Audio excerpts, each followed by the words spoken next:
Hello students, welcome back. So we are currently going on with this course Analog and Digital Electronics for computer science students at the third semester level. So it's been a long journey now and finally we have reached the last module of this particular course.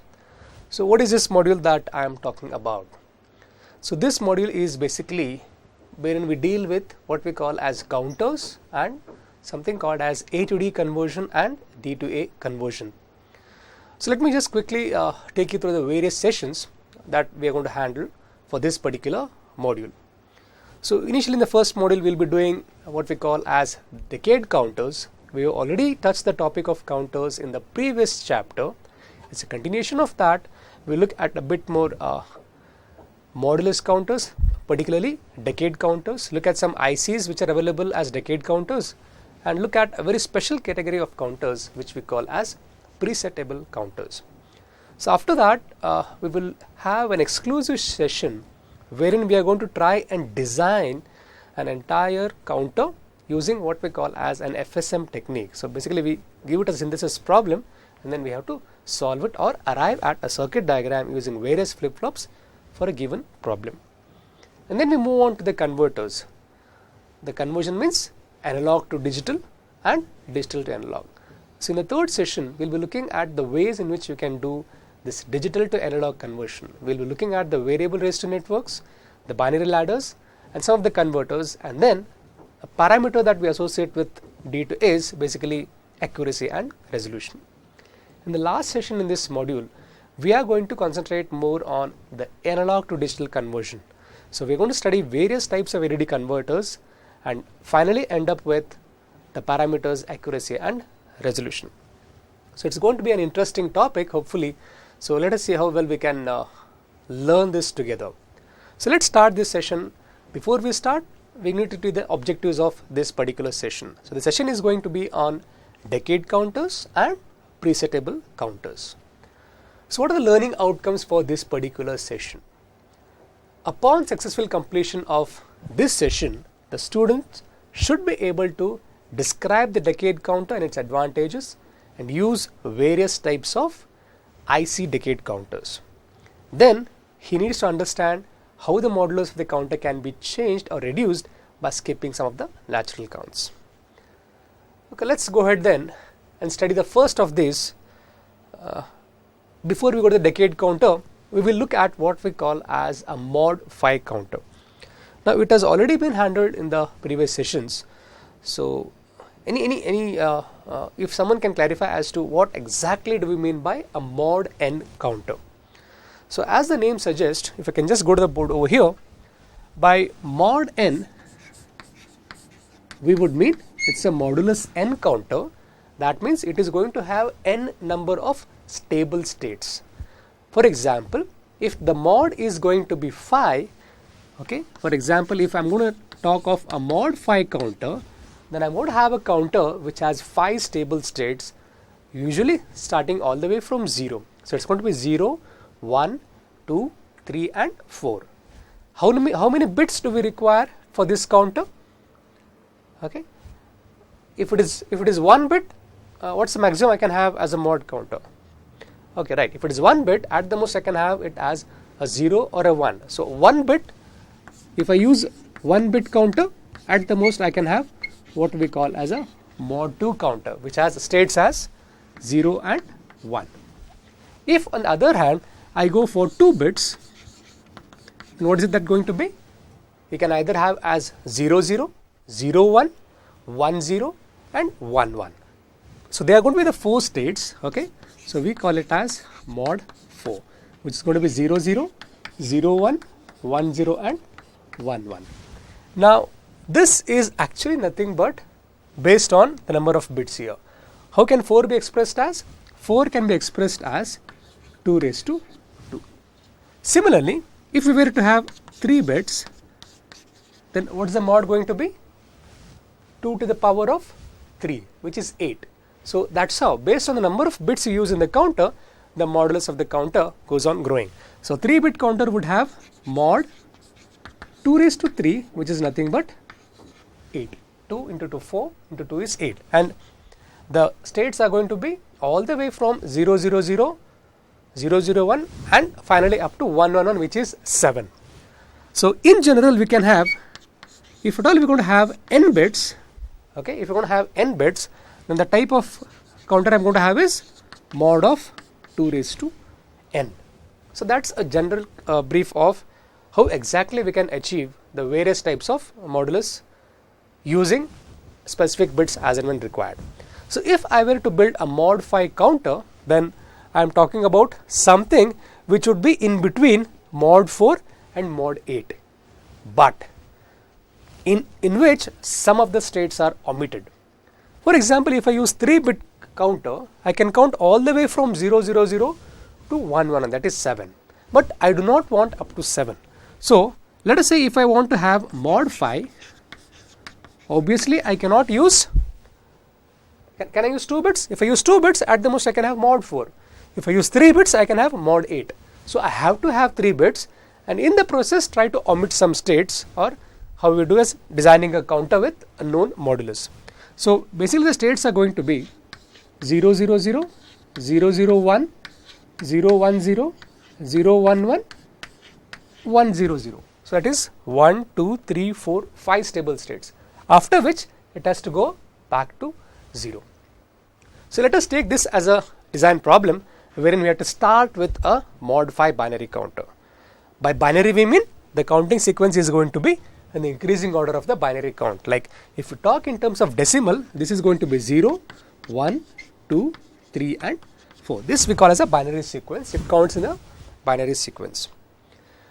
So the challenge is then to come or arrive at a counter which can do something like this. Now you may be wondering, why is it that I am starting the topic with a mod 5 counter, whereas the subtitle said decade counter. So how much, by the way, how much would be a decade counter, right?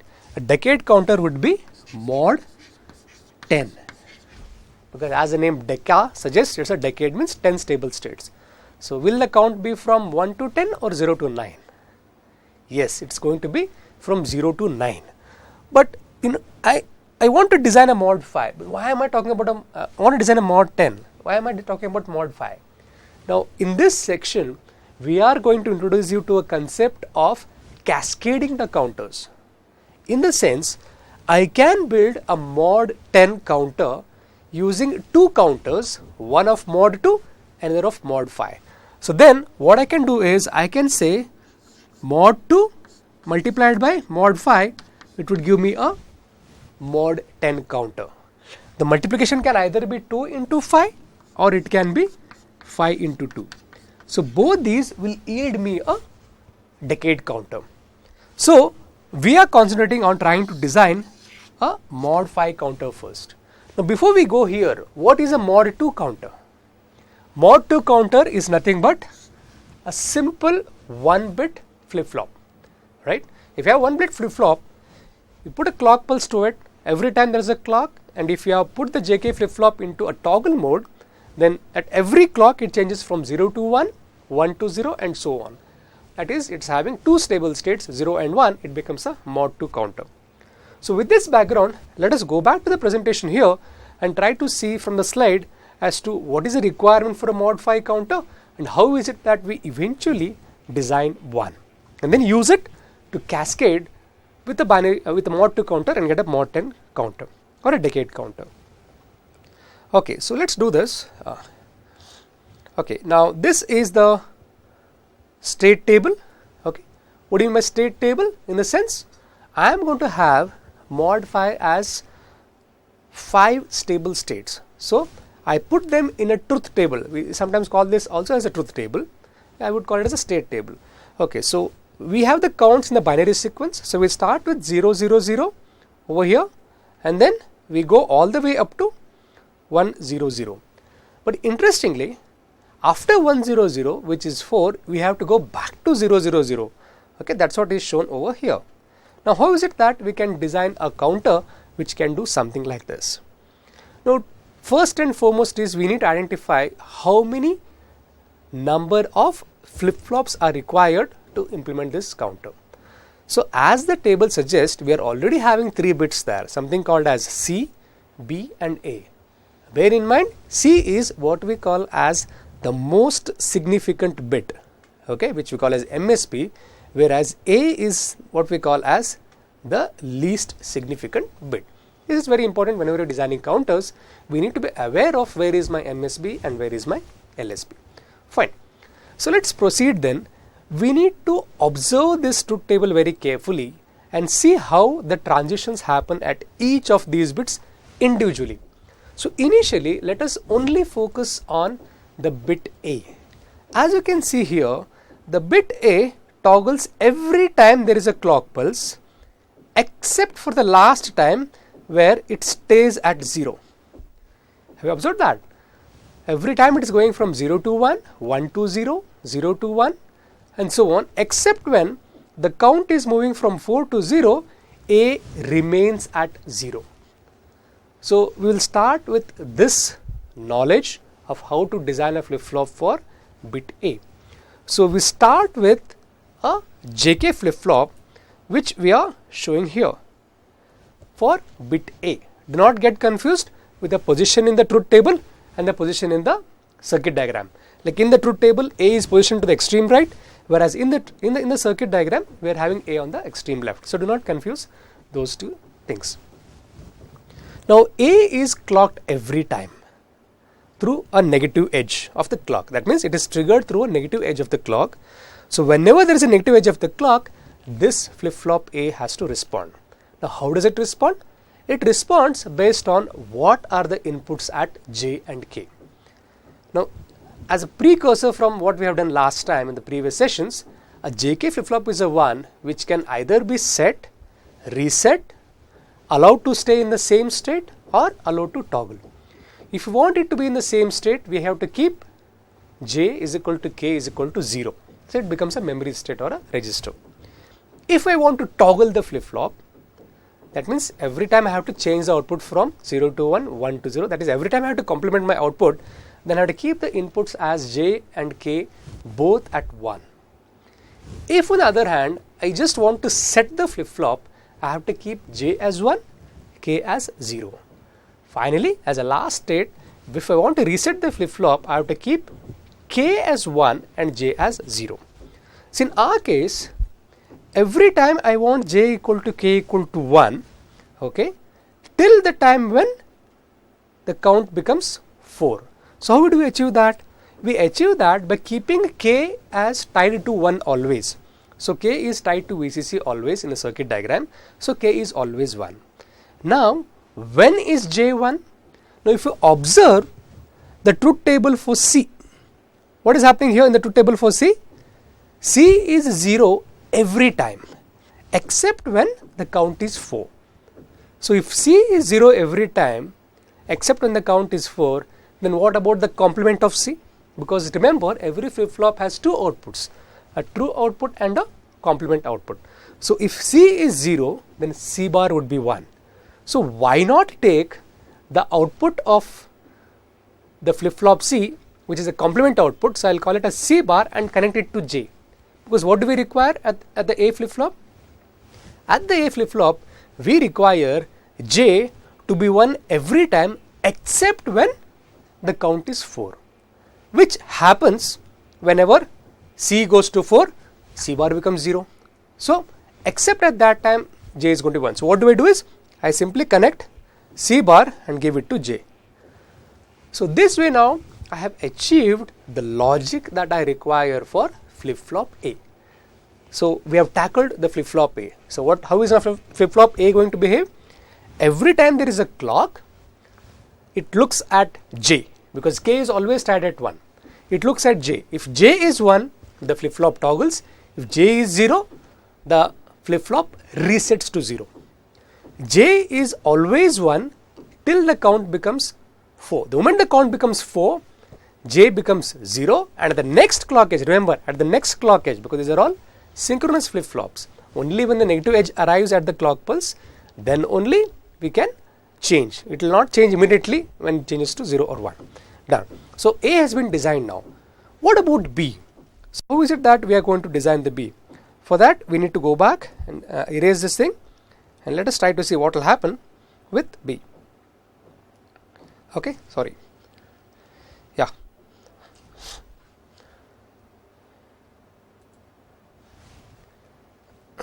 I'm not able to get this pen. Okay, we'll just do this out.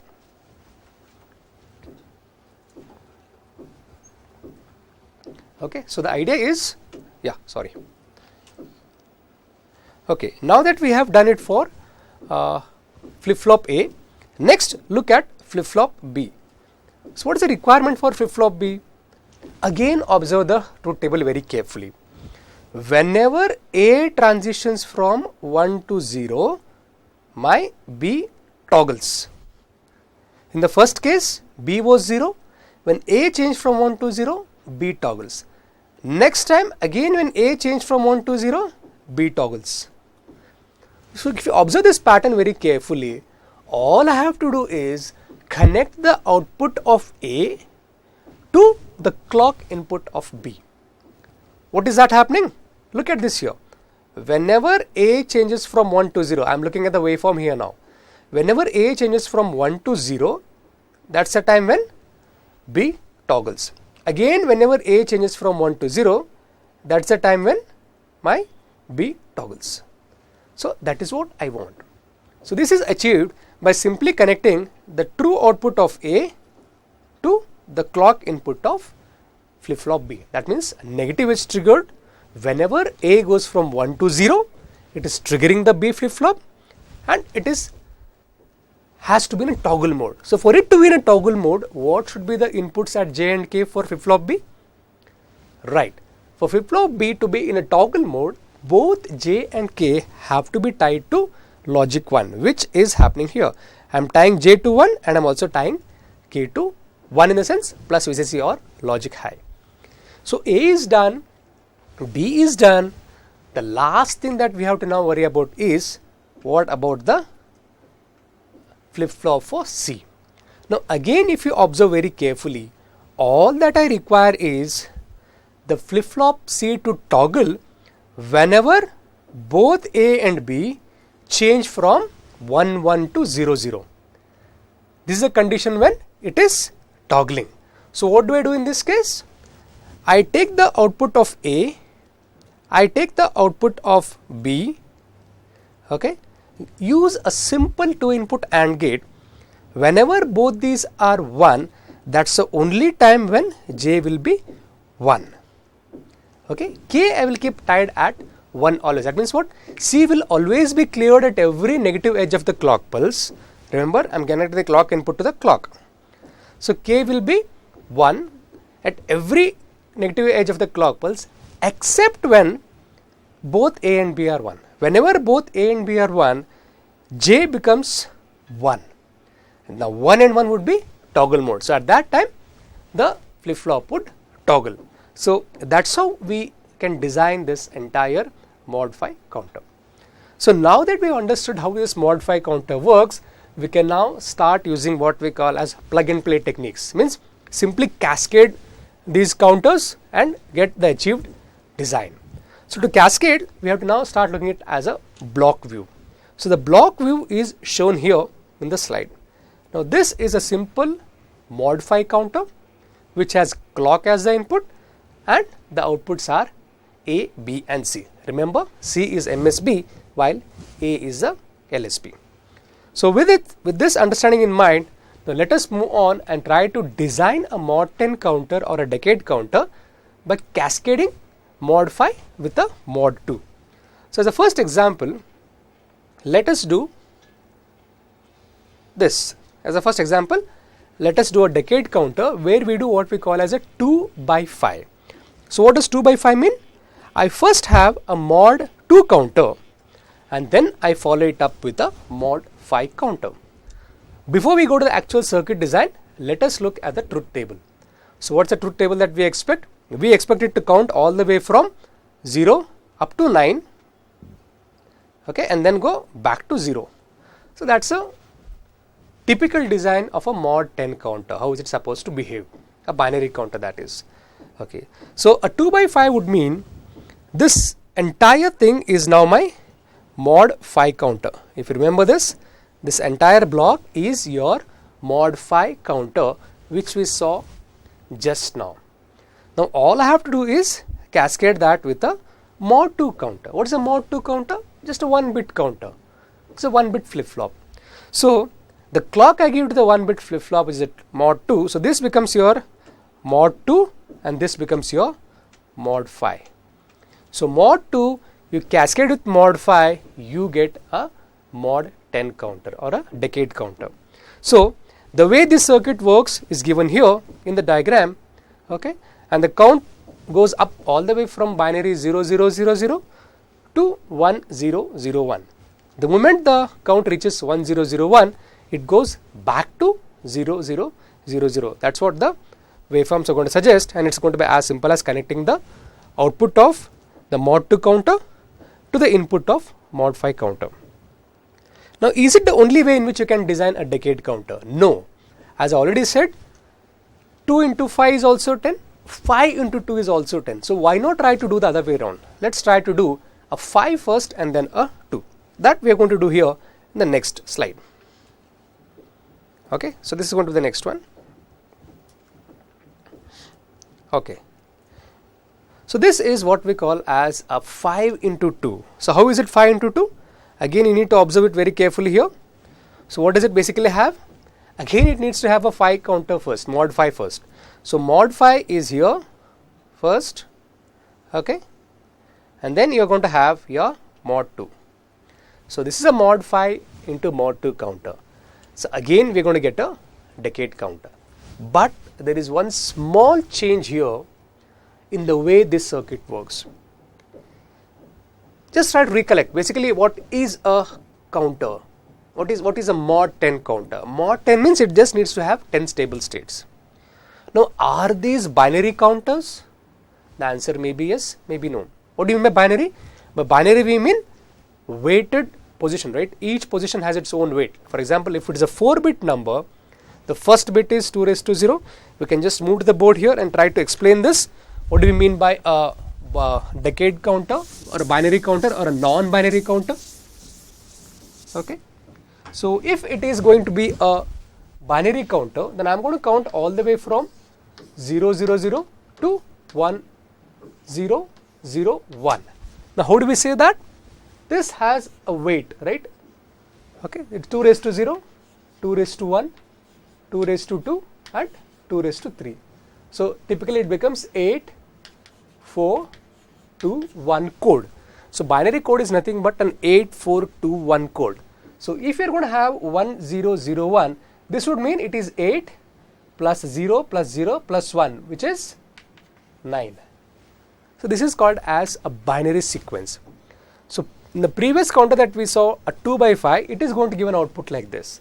But in this counter, the moment we do it as a 5 by 2, if we observe the truth table very carefully, we are going to have what we call as a biquinary code. That means this was a binary code. Okay, binary code has a weighted position. Every position has a weight. Okay, whereas a code is some sort of a coding technique. In the sense, like we do decide that okay, if this means good, this means bad. There's a mutual understanding between us, and we evolve a code. Likewise, what is a biquinary code? The name bi suggests each number will have two different set of representation of the numbers. In this case, this entire number was having only one representation. They were all binary weighted. Whereas in this case, what does biquinary mean?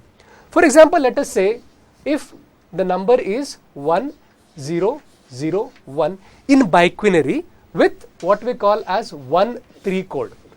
What is 1 and 3? You will view as these 3 bits as one number and view as this bit as another number. In this biquinary sequence, this has a weight of 5 or 0. It is either going to be 0 or it is going to be 5.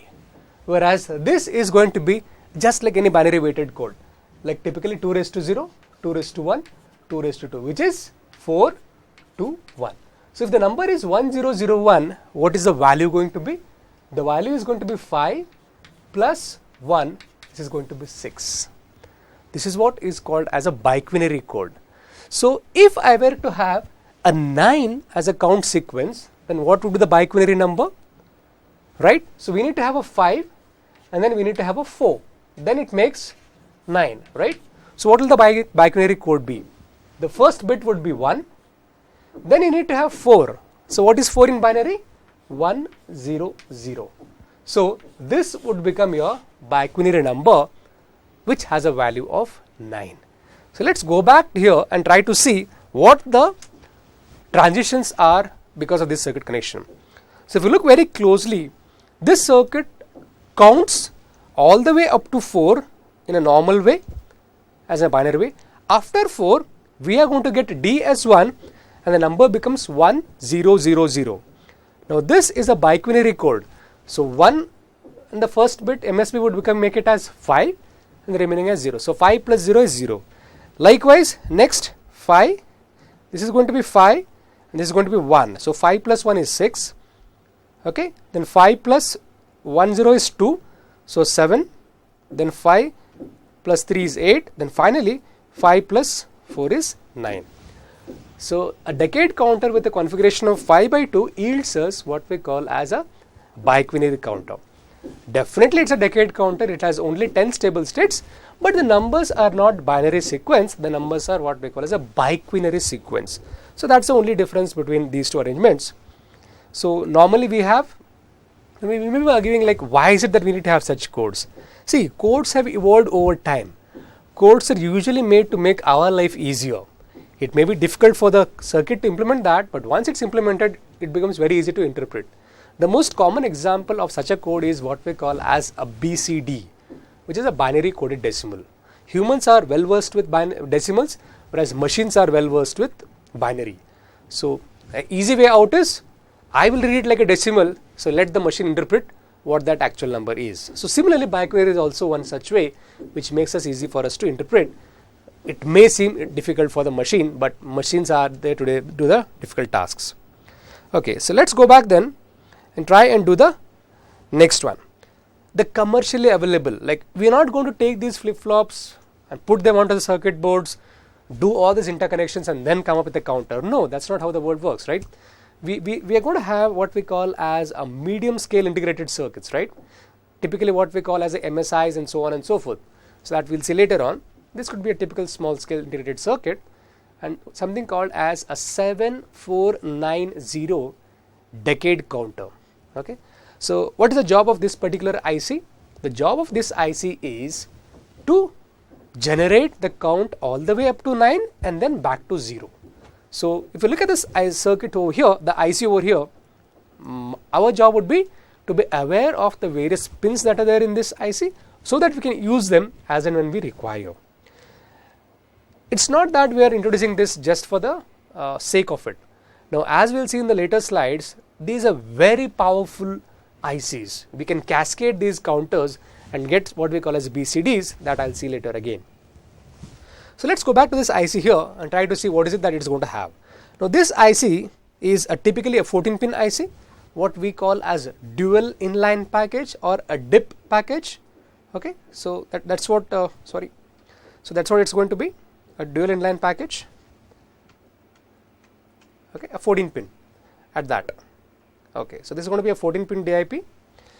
What are the typical inputs going to be? You always look at what we call as VCC. Okay, so pin 5 is VCC here, and then you try to locate where your ground is. Your ground is going to be at pin 10. For any IC, first thing you require is a power supply. Then you start looking at the various outputs basically. So what are the, if it is a counter, then it requires 4 outputs. So those 4 outputs are over here, starting with the MSB, which is QD, then QC, QB and QA. So these are the 4-bit outputs. And then we are going to have what is called as a clock input, right? So in this circuit, we may say, okay sir, what it's a decade counter, why do I require 2 clock inputs? There is a reason why we have a clock at A and clock at B. The reason is we can use this same IC in 2 different modes of operation. In the first mode of operation, which is the one shown on the left here, it is going to work like a binary counter. To make it work like a binary counter, what are the circuit connections that you have to do? It is shown here in note A.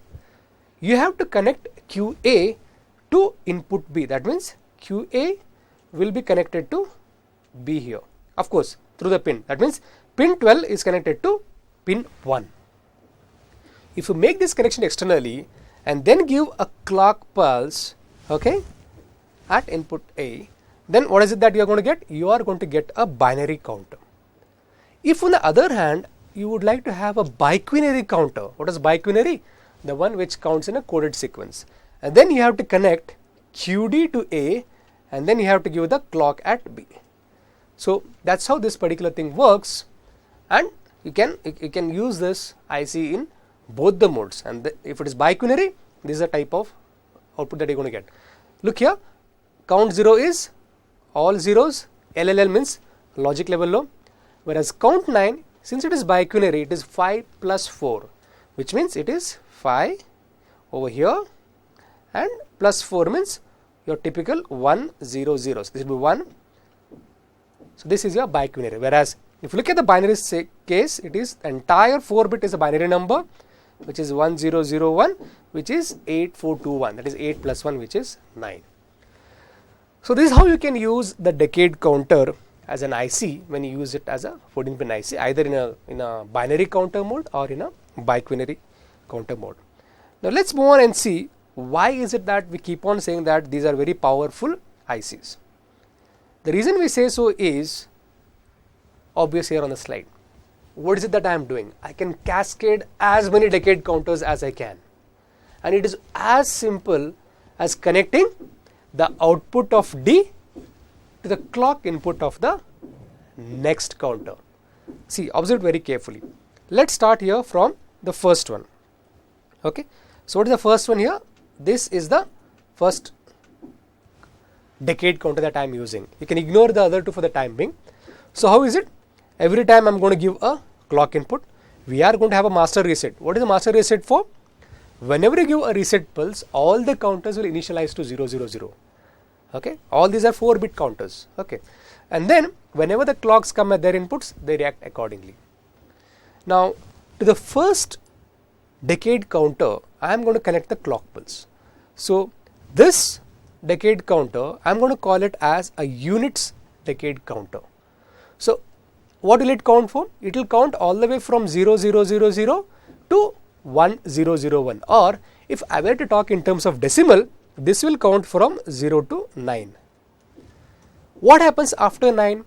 9 is nothing but 1 0 0 1. After 9, it goes back to 0, because that's how counters are known to operate. They go from 9 back to 0. So what is 0 back to 0 means? What is actually happening? You can see that D is changing from 1 to 0. So whenever D changes from 1 to 0, that means my first counter has already counted 10 pulses. So if the first counter has counted 10 pulses, then I have to go and increment my tens counter. So what will I do? I will connect the output of D of the first counter as a clock input to the second counter. Now this second counter I will call as tens counter. Why? Because every time my unit counter goes from 9 to 0, this will increment by 1. That means whenever there is a negative edge on D, this becomes a clock for this guy. So for every 10, this will increment by 1. So this becomes a tens counter. I mean, this will also count from 0 to 9. But bear in mind, this is now a tens position.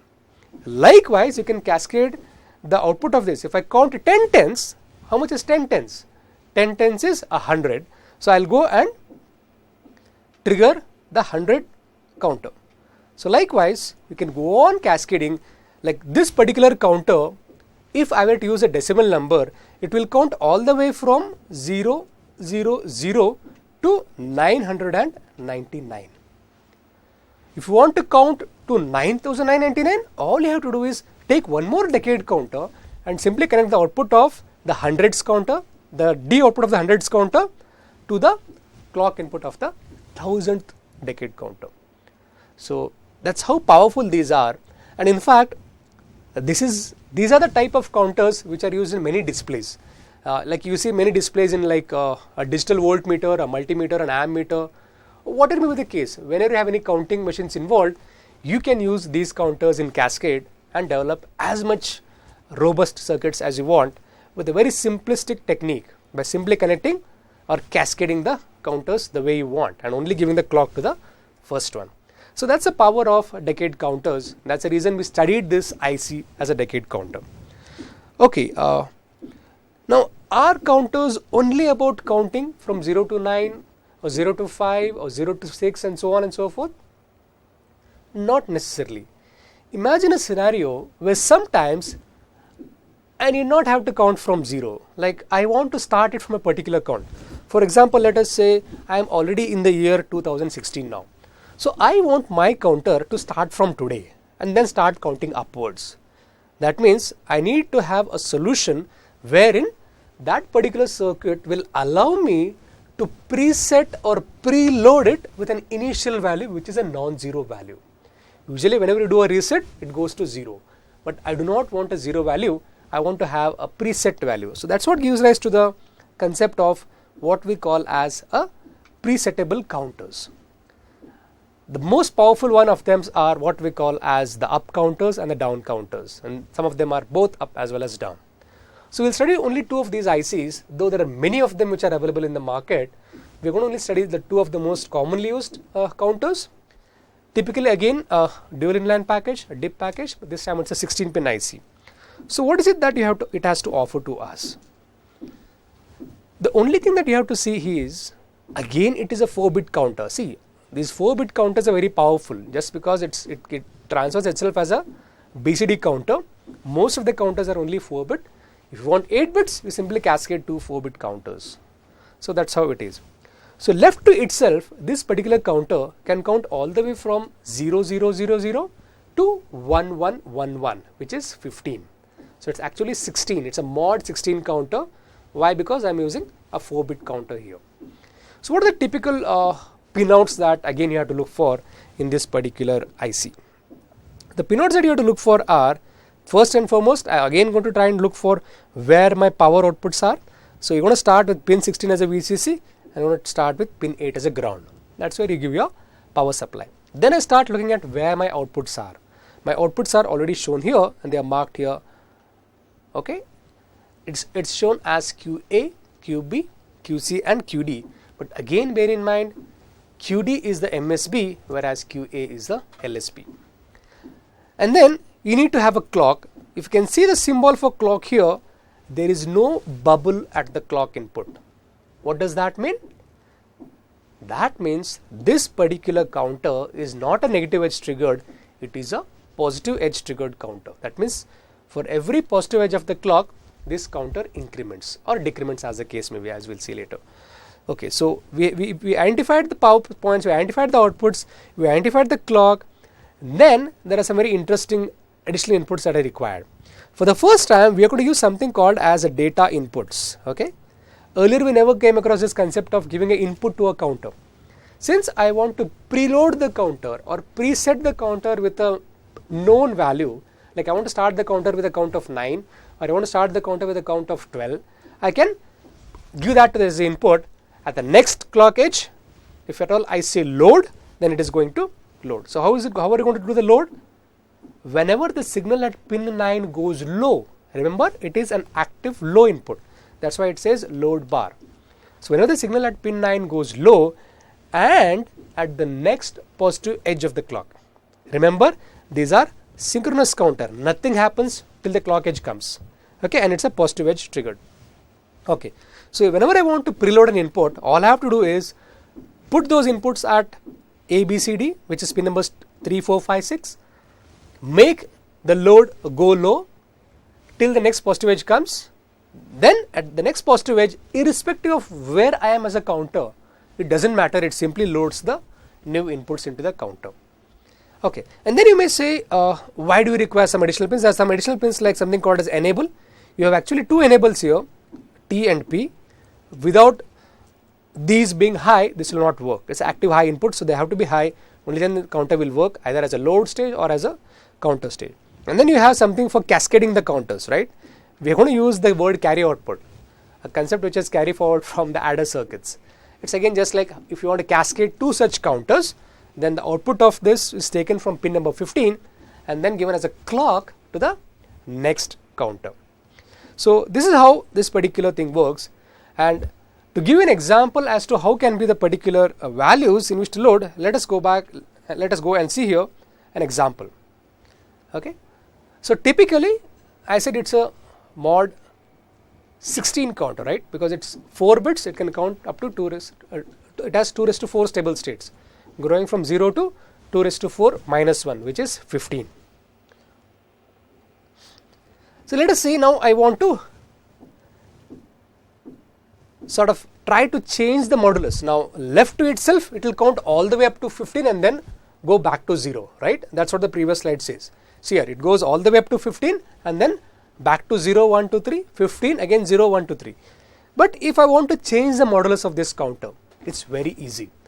We are going to use the clear input. Now where was the clear input? The clear input was here in this particular IC. Where was the clear input? Okay. So you're going to see that the clear input was pin number 1. Again, it is an active low input. Just like load was an active low input, clear is also an active. That means whenever the signal at this pin becomes 0 and whenever the positive edge at the clock arrives, the counter will be cleared or reset to 0. Okay, so let's see now how we can achieve this change the modulus. Now suppose I want my counter to count all the way up to 9 and then become 0, which is essentially a problem of a decade counter, right? So what will I do is, the requirement is shown here. What is the requirement now? The requirement is I want the count to go all the way from 0 up to 9, and after 9, instead of going to 10, I want it to go back to 0. That means I am changing the modulus of this counter from mod 16 to mod 10. How can I do that? It's a very simple and the most powerful way to do it is use the clear input. Okay. How to use the clear input? The moment I reach state 9, what is 9? 1, 0, 0, sorry, it's a MSB, right? So starting from here, which is, I'll just go back and do this. Okay, so yeah, so this is the MSB, okay, this is MSB and this is your LSB. So my 9 would be 1, 0, 0, 1. Okay. So whenever the count reaches 1, 0, 0, 1, I want my clear to be 0. How do I achieve that? I'll simply use a 4 input NAND gate. How do I do the logic? I have to ensure that whenever all the inputs to this NAND gate are 1, only then the output will be 0, else the output would be 1. So how to ensure that the input is 1 for this combination? A I can connect directly, D I can connect directly, but both B and C require a complement. So I use a NOT gate here. So 0 becomes 1, 0 becomes 1. So the moment the code sequence is 1, 0, 0, 1, then I am going to get the clear output as 0. So after 9, it goes back to 0. Remember, it waits till the next positive edge of the clock. Only then it resets to 0. So this is a synchronous counter. So remember this difference here. Even though the clear input is made 0, it remains at count 9 and waits for the next positive edge of the clock to come. The moment the next positive edge of the clock comes, then it clears to 0, and then the natural count sequence takes it all the way from 0 back to 9, and again this sequence repeats and you have a mod 10 counter. So it's as simple as that. Just generate a logic at the input and then take the count to clear and then restart from there. Now let us see another case wherein if I want to have a counter which can count both up as well as down. Now this particular IC can only count up, it cannot count down, 74163. So let us look at another counter which we call as 74193. Now this 74193 is a synchronous up down counter. That means it can do both the count up and also it can do the count down. So what are the state diagrams going to be? So let us say if it starts with 0, or okay, let us first try and analyze the logic diagram of this particular IC. Okay, when you say logic diagram, we are not trying to show the pinout here. A pinout would show all the pins, whereas the logic diagram usually does not show the unnecessary pins like power and ground. So what does this particular logic diagram have? Now this logic diagram has the outputs as is expected. Again it's a 4-bit counter, so you have QA, QB, QC and QD. Again remember, QA is LSP while QD is MSP. Plus, since it is a presetable counter, preset means what? You can give a predetermined number at the input which can be loaded whenever you want. Okay, so these become my inputs for loading. Okay, how can I load this counter? The input for that is load at pins PA, PB, PC, PD, which is PL. And remember, it is again active low. In the previous case, it was just load pin. Here it is PL pin. So whenever your signal or voltage at pin PL goes low, whatever is there at the input will be given directly to the output. But the difference is here it is asynchronous. Okay, the load here for 74193 is asynchronous. It does not wait for the clock edge, whereas in the previous case the load waited for the clock edge. The difference here in 74193 is it will not wait for the clock edge. The moment the PL becomes 0, it will simply load whatever is there at P to Q.